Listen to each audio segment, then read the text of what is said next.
वहीं महाराष्ट्र में गैर कानूनी मजहब तब्दीली पर होगा एक्शन। मजहब तब्दीली के खिलाफ कानून लाने की तैयारी की जा रही है। असेंबली में सरकार ने ये जानकारी दी है।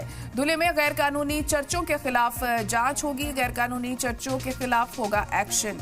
तो गैर कानूनी तरीके से मजहब तब्दीली को लेकर यह बड़ा फैसला महाराष्ट्र सरकार की तरफ से लिया गया है। मजहब तब्दीली के खिलाफ कानून लाने की तैयारी की जा रही है महाराष्ट्र सरकार के जरिए। असेंबली में सरकार ने इस बारे में जानकारी दी है। धुले में गैर कानूनी तरीके से जो चर्च हैं, अब उनके खिलाफ बड़ा एक्शन लिया जाएगा। गैर कानूनी चर्चों के खिलाफ ये एक्शन होगा, ये भी सरकार की तरफ से यहां साफ किया गया है।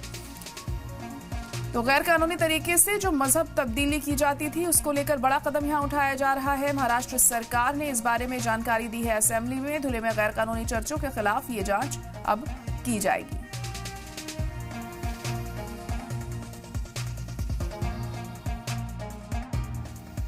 ये सरकार जो बिल ला रही है, बिल लाना एक बात होती है, उसको इम्प्लीमेंट करना दूसरी बात होती है। इसके पहले भी सरकार ने कई बिल लाए हैं, जैसे नारियों के लिए शक्ति बिल लाया, लेकिन उसका इम्प्लीमेंट नहीं हो रहा है।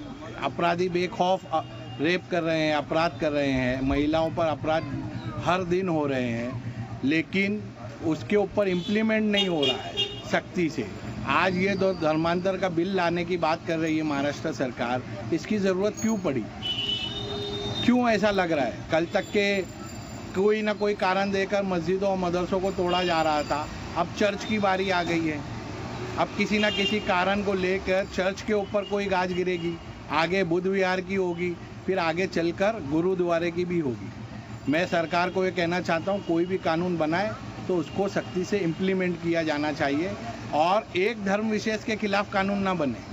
कानून अगर बने तो उसमें सारे धर्म विशेष के लोगों को उसी तरीके से सख्ती से उस पर अमल होना चाहिए।